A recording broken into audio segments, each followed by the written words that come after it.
everybody! So, nandito kami ngayon sa Kia Bacoor with Sir Jethro at dating ni Kai, and first time lang namin dito. So, laking pasasalamat namin sa Kia Bacoor and especially kay Sir Jethro dahil hinayaan nila kami dito mag-vlog. And hindi pa fully operational po yung Kia Bacoor dahil po kakabukas lang, di ba po? Yes, we're still undergo some process. So, pero clients can visit na po, checks the unit and ask for more details. We have the Kia EV6 here display. I also have the Stonic, Soluto, and K2500. So if you're ready to purchase po, just visit us and look for me, JETHRO. My contact details is 0905-421-2812 or 0991-326-7451. Viber number ready po yung dalawa. So if you have inquiries, please don't hesitate to ask po. So, nandito kami ngayon para i-review ang ating 2024 Kia EV6 GT line. Sir Jethro, pwede ba naming simulan na ang review? Of course, let's go. Thank Thank you! you.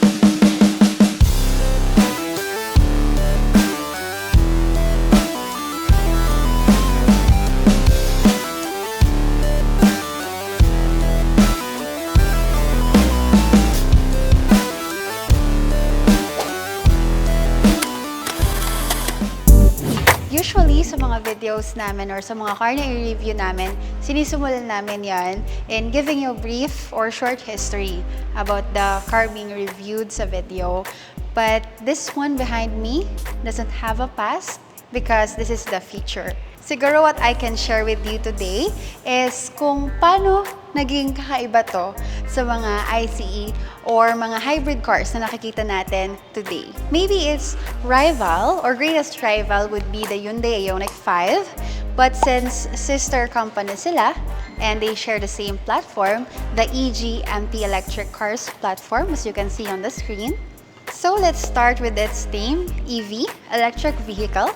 Meaning, so hindi na tayo pinahirapan ni Kia doon. So 6, because it would depend on the body type or structure. I heard na they will have like the EV1 to EV9. And our Kia EV6 has 3 variants. One would be the base EV6, the EV6 Air, which offers longer range than its base model. And then this one, the EV6 GT line, which is the top spec, and this is the only one available for us by Kia Philippines. So this GT line offers a longer range for about 528 kilometers. So from Manila to Baguio is 240 kilometers. So makakapagbalikan ka pa. And did you know na ang acceleration nito from 0 to 100 kilometers per hour is kaya ng 3.5 seconds? That's fast. Parang supercar yan or sports car. And did you know na ang Lamborghini Huracan has the acceleration from 0 to 100 kilometers per hour in just 3.2 seconds? That's supercar territory. And it offers a ultra-fast 800-volt charging capability, meaning pwede kang makapag-charge up to 80% in just 8-10 minutes, and you can drive for 100 km in just 4.5 minutes of charging. And lastly, it has the capability to electrify your house or some of your home appliances. Meron siyang vehicle-to-load feature. And tama pa ba yung mga pinagsasabi ko? Masyado siyang good to be true. Doesn't make sense, right? Pero nandito siya sa likod ko. And magkano nga ba to? This one is 3.7 million. So worth it ba ang 3.7 million? Let's find out. Let's start our review sa ating engine. So ayan, kita nyo naman, hydraulic siya. And ito yung engine niya. Ang laki, di ba? May nakalagay dyan EV, electric vehicle. Napaalala nyo, electric vehicle siya. So ayan, walang laman. So this one is compartment. Pwede ka maglagay ng ice candy. May ilaw din siya dito. So, this one is a storage sa harap. So, siguro pwede mo lagay dito yung charger mo or whatever you need. Pero parang na-research ko na may study na nag-show na yung mga EV owners, hindi naman nila masyadong ginagamit yung mga compartment sa harap. So, yan. Gamitin nyo na. Kung ako, ilalagay ko dito siguro bata. Kasi bata dito eh. Charot lang. Siguro yon mga aftermarket na tools pwede dito. So yon, kaya wala tayong engine dito at compartment lang to. Dahil ang engine ng ating EV6 ay permanent magnet synchronous electric motor with 225 PS and 350 Newton meter. Mated to a 1 automatic with Shiftronic. Meron siyang 3 driving modes, the normal, eco, and sport. And this one offers 8-year warranty for the battery and 5-year for the car or 160,000 kilometers, whichever comes first. So, isara muna natin to. And for our Kia EV6, it offers 5 colors. First is the Snow White Pearl, Aurora Black Pearl, Runway Red, Yacht Blue, and this one, the Moonscape Matte Gray. So, for first look, ayan, makikita nyo naman, napakaganda ng ating Kia EV6. So, yan, may mga body lines yan siya dyan. Para siyang namamagang food. Charot. Pero ang ganda niya, di ba? Very futuristic and mukha talaga siyang EV. It looks like Porsche and sporty yung look niya din. And yan, under ng ating bagong-bagong Kia logo is our front camera. And wala tayong grills, as you can see, kasi di naman siya need. So, this one is design only, gloss black. And yung nasa baba, yan ang ating sensor for ADAS. Sa ilaw naman natin, this one is called Intelligent Front Light System. So, auto-high beam na siya and LED na rin siya. So, dito makikita natin palibot or C-shape siya. Yun yung DRLs natin. And yung taas is nagsiserve na rin siya as turn signal lights. And yan sa baba, makikita natin yung 4-eyed sensor sa harap natin. Then, ito, as you can see, may black design lang tayo dito. Parang airgun siya, pero di naman yan functional kasi di naman kailangan. And, meron tayo ditong chrome design. Sa baba, ang ating front bumper lip. Wow! So, side profile naman tayo. So, let's start our review sa ating side profile sa ating gulong. So, di na muna ko upo kasi malaki naman na yung gulong natin. And baka ma-timestampan tayo ni Men of Culture. Charot! Pero yun nga, malaki na ang gulong natin with a size of 255 over 45 R20. So, yan, ang laki niya. And ang ating mags or rims, this is two-toned, gloss black, and silver or gray. So, yung gloss black niya, merong mga stripes yan. So, ang ganda. So, ang suspension natin sa ating gulong is sa unahan, MacPherson, and sa likod, multi-link. So, braking system, all-disc brake.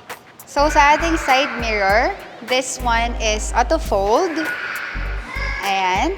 And makikita din natin dito ang ating turn signal lights, camera sa gilid, and meron din siyang blind spot. So, dito naman sa door handle natin, so yan, nakatago siya. As you can see. So, normal to sa mga electric vehicles natin, and smart entry siya. So, kunin ko yung key fob. So, kapag malayo ako, sense niya yan. Pero pag lumapit ako, automatic na siya. As you can see, diba? So, kung nasa bulsa mo siya, pwede ka na pumasok. Agad. Diba? Ang ating key fob, as you can see, this is matte black lang. Tapos, may silver, may chrome design lang siya dyan. Then, ang mga keys natin, lock, unlock, tapos remote start, and yung sa tailgate na release. So, as you can see, binigyan tayo ng maraming gloss black dito sa ating pillars, belt line, and yung sa baba. And dito nga makikita natin ang napakalaki nating sunroof. And doon, makikita natin ang ating shark's fin antenna. And yung glass nga pa natin sa second row is privacy glass na rin siya. And ang dimensions nga pala ng ating Kia EV6 ay 4,695 by 1,890 by 1,550 millimeters with the ground clearance of 160 millimeters and ang wheelbase natin ay 2,900. So as you can see, meron pa rin curve dito, ang curvy ng ating Kia EV6. Parang namamaga pa rin siya. So yan, parang ako lang, may curve din. Okay na yung dito, wag lang dito. Tara! So, dagdag ko lang din na according to Wikipedia, our Kia EV6 is actually considered as a compact crossover SUV. This one is bigger than the Seltos in front of me, which is considered as a sub-compact crossover. Yan. Tara, sa likod naman tayo. And as you can see, nandito ang ating spoilers. So, may design lang siya na butas dyan. And may defoggers tayo dito. Pero meron nga pala tayo ditong third brake light. Ayan. Hindi siya visible kapag di nakailaw, pero meron tayong third brake light. At ang ating LED tail lights, ayan. So, connecting siya. So, nandito rin sa baba ang ating LED turn signal lights. So, nandito naman ang ating logo. So, sa baba, makikita natin ang ating reverse camera, ang ating 4 sensor. So, 4 siya. 1, 2, 3, 4. And yan, may reflectors tayo, 2 sides. And sa ilalim, makikita natin ang ating reverse light. And ito naman yung charging port natin. Yan, di ba?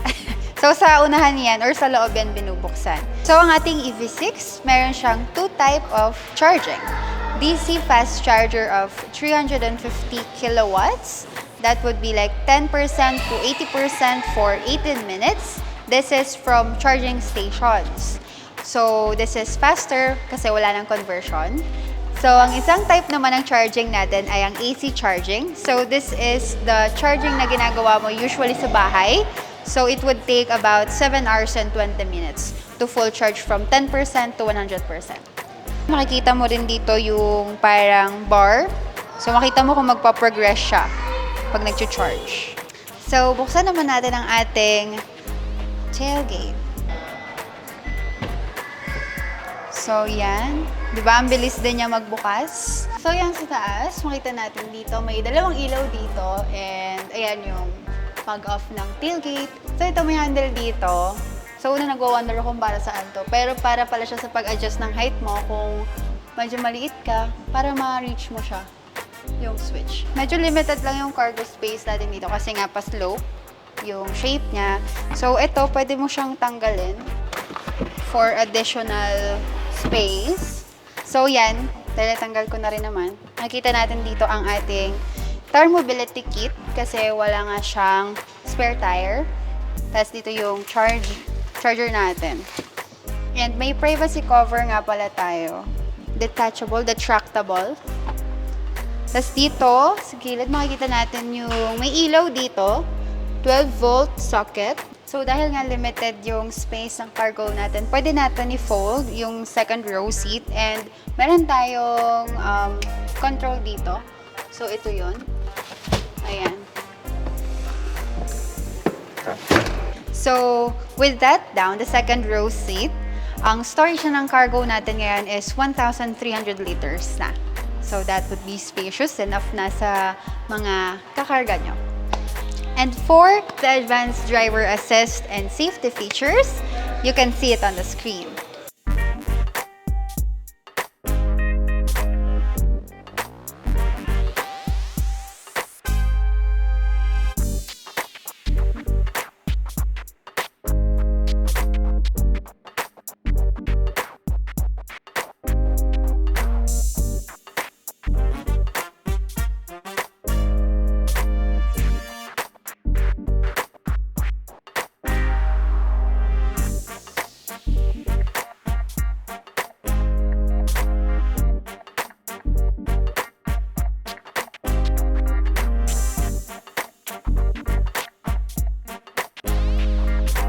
So, may dadagdag nga pala ako na feature nito. So, bukod dun sa, di ba, kapag lumapit ka sa unit, mag-automatic open na siya. So, dito din, same sa tailgate, mag-open din siya pag nandito ka na, tapos hawak mo yung key fob. So, sara natin to. Papakita ko sa inyo. So, dun muna tayo sa malayo para mapakita ko sa inyo paano siya automatic nag-open. Bye! One eternity later. So, ayan. Yan, naawa ko lang siya. So, yan. Bibip siya ng madami. Siguro warning siya na mag-o-open. Ayan na siya. So, ayan. Kita nyo naman, no? yung napakadaming features exterior pa lang. Ano naman kaya yung features natin sa interior? So, let's call on Zara. So, kamusta yung exterior Ate Mikay? Hi, Zara. So, exterior pa lang napakaganda, nakaka-amaze na. So, medyo na-curious ako kung ano nasa likod, ay sa harap pa, sa loob. So, mamaya pupuntahan natin yan kasama yung viewers para mapakita sa inyo kung gaano ba rin kaganda yung interior kung parehas ba dito sa labas. Ayun, loob na din sa And gusto ko muna yung shoutout si Sir Alexis de los Reyes tsaka yung FB page niya na Pitik ni Otit. So, pakifollow na lang and check niya yung kanyang Facebook page. Tara, umpisahan mo na.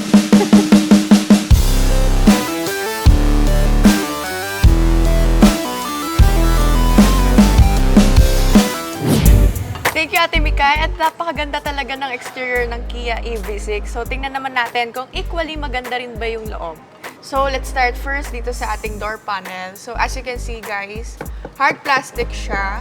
Then, yung kanyang kulay sa door handle is silver accent. So, hanggang dito may silver accent siya. So, parang Nike na check. And dito naman is naka-leather.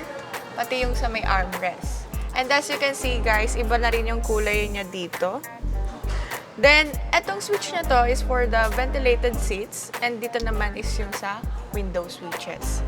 Meron tayong one bottle holder. And meron din pala tayo dito, guys, na 14 speakers na Meridian brand. So, ipapakita lang namin sa screen yung placements niya dito sa loob. And dito sa baba, may tinatawag silang scuff plates and aluminum yung kulay niya.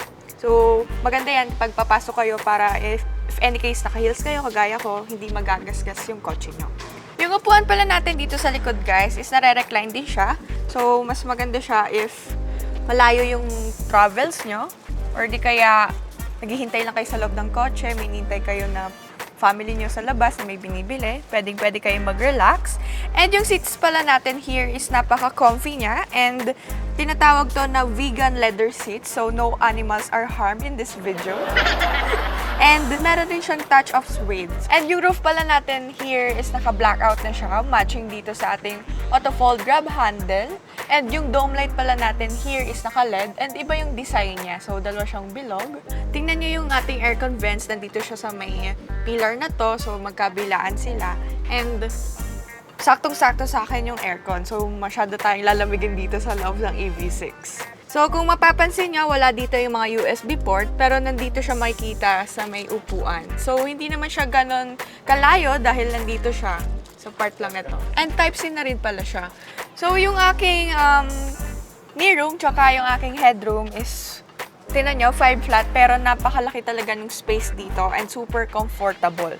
And yung armrest pala natin here, as you can see, is napakalaki niya and leather siya. So, if any case na may umupo sa gitna, comfortable pa rin naman siya. So, meron tayo ditong hawakan para kung gusto nyo ibaba, mas madali.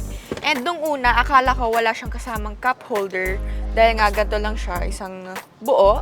So, siguro pwede nyo ilagay dyan yung pack ng candies, pwede dyan. And kapag ginanto nyo siya, guys, eto na yung cup holder, so dalawa yan. Diba ang ganda and ang convenient niya. And then, ang nakita ko rin pala dito is meron tayong access dito sa likod natin. So, pag binaba lang natin to, makikita natin na may butas siya sa loob. Siguro para mas madali nating ma-access kung meron man tayong gamit sa likod na kailangan natin kunin. So, katamtaman lang naman yung butas niya, so hindi kasya yung tao. So, pangkuha lang talaga siya if ever na may kailangan kayo sa likod. So now, let's proceed to the driver's seat. Ngayon, nasa driver's seat na tayo. So let's start naman sa door panel niya. So as you can see, guys, meron na tayo ditong soft touch material. Then, yung ating door handle here, guys, is naka-silver accent na siya. So kagaya lang siya dun sa likod. And ang pinagkaiba niya here is meron tayo ditong memory seat ng 1 and 2. So depende na lang kung sino yung driver. And meron na rin tayo ditong leather. So hanggang dito, naka-leather siya. Tapos yung sa armrest natin. Yung switches pala natin here is yung sa window lock, yung sa 4 na windows, paba at taas. Then, meron na rin tayo ditong door lock, tsaka yung power fold and power adjust ng side mirrors. Yung nakabalot pala natin here is naka-gloss black na siya, and naka-off-white naman yung baba niya. So, meron tayong makita pa rin iba't ibang kulay here. Then, meron na rin tayo dito isang bottle holder. Tapos, kung ano yung pwedeng magkasya dito, meron siya sa side na to. As you can see, guys, nandito na yung Meridian ng brand. Meron na rin siya kasamang protection. So, naka-metal pa siya. Pati yung tweeter. So, ngayon ko lang rin narinig siya. Pero isa siya sa mga best quality na sound. So, i-google na lang natin yan mamaya. And yung seats pala natin here is naka 8-way automatic adjust na siya. Ito, tsaka dun sa passenger. Pero ang pinagkaiba lang nila, ito is may kasama na siyang memory seat. So yung kabila kasi wala, pero parehas silang may lumbar support tsaka cooling. Unlike any other cars, guys, here is, meron tayo button here na ngayon ko lang nakita. So yung both passenger tsaka driver seat meron. So kung kailangan yung mag-charge and syempre, wala kayong magawa, papakitaan ko kayo ng way kung paano mag-relax. So, ilo-long press nyo lang yung button. Then, isang press lang. Then, makakapag-relax ka na. So, pwede ka rin matulog dito. So, di ba bawal mag-drive kapag inaantok? So, matulog ka muna. And, tingnan nyo guys yung headrest natin dito. Shape niya is super unique. So, parang unan. So, goods na goods talaga dito. Diba? Habang nabili mo itong 3.7 million mong Kia EV6, pwede ka na dito. Pwede ka na nga di lumabas eh. So, if ever na magdadrive ulit kayo, long press nyo lang ulit to. Tapos makikita nyo na siya nakusa na gawa ng work and ready to drive na after nito. So, unahin muna natin tong mga buttons natin here. So, first, meron tayo ditong brightness ng ating instrument cluster natin here. So, and here we have the charging port. Tapos, yung ating sa tailgate. Tapos, may abang siguro here. Hindi ko alam kung anong meron dito. Pero, ganun yung itsura niya. Tapos, ito yung sa electronic parking brake. Tsaka yung traction control. Sa baba, meron tayo dito yung para sa pagbukas ng hood. And yung mga pedals pala natin here, guys, is naka-aluminum na siya. Sa steering wheel naman natin, guys, as you can see, napakalaki niya. And meron tayong big white stitches na nakapalibot dito. Flat bottom, then yung Kia logo, tsaka meron tayo ditong silver accent na nakapalibot. So, ang makikita natin here is yung adaptive cruise control, lane keep assist, tsaka yung ating sa distance, kung ano ba yung distance na gusto nyo. And dito naman sa kabila, meron tayong pang-customize sa audio controls, tsaka yung voice command, and yung mga modes. And meron na rin pala tayo dito guys sa driving mode. So, tatlo yon. And nag-iiba siya dito sa screen. So, first, meron tayong Eco, Normal, tsaka Sport. Then, meron na rin tayong paddle shifter, tsaka yung auto, parehas yung wiper, tsaka yung headlight natin dito. So, tingnan naman natin kung ano yung tunog ng horn. So, ganun yung tunog ng EV6 natin here guys. So, check naman natin siya guys, if tilt and telescopic ba siya. So, tilt siya and telescopic. So, meron pa pala siyang ilalapit sa'yo pag telescopic. Sa left side pala natin guys, makikita natin yung speedometer. Pero sa right side natin, normally kasi, ang makikita natin dyan is yung RPM or di kaya tachometer. Pero dahil nga electronic vehicle to, makikita lang natin dito kung gaano pa pwede kalayo yung itakbo ng ating baterya. And yung size pala ng LCD natin here guys is 12.3 inches. And ito naman yung mga driver information na pwede nating makita dun sa gitna.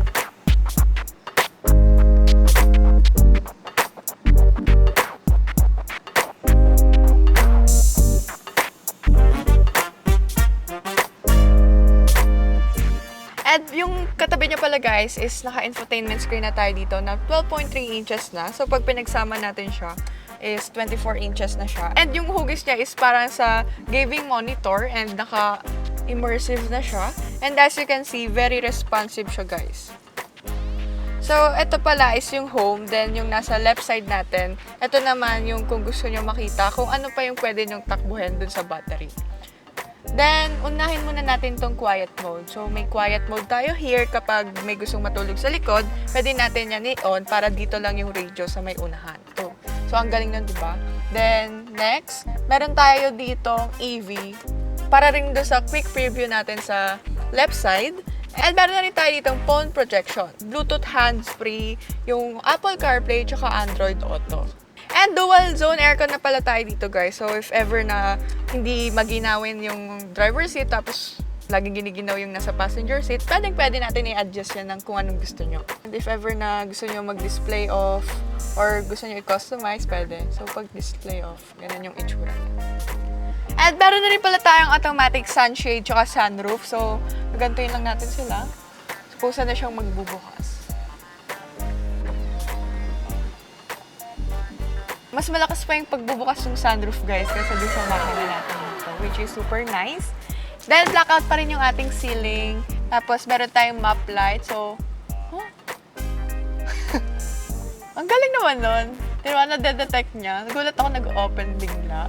If ever na gusto nyo pindutin. Pero, yun lang. Sa ating visor, ang makita natin dito yung lagayan ng ID if ever na may gusto kayo isingit here. Tapos, meron tayong salamin. So, napakalaki ng salamin, guys. And wala siyang ilaw. Ay, ito ilaw. Nasa taas. So, o-open mo pa siya kusa. So, ganun din sa passenger. And yung rear view mirror pala natin here is naka-auto dimming na siya. And yung dashboard naman natin is naka-soft plastic. Tapos yung design niya is GT line.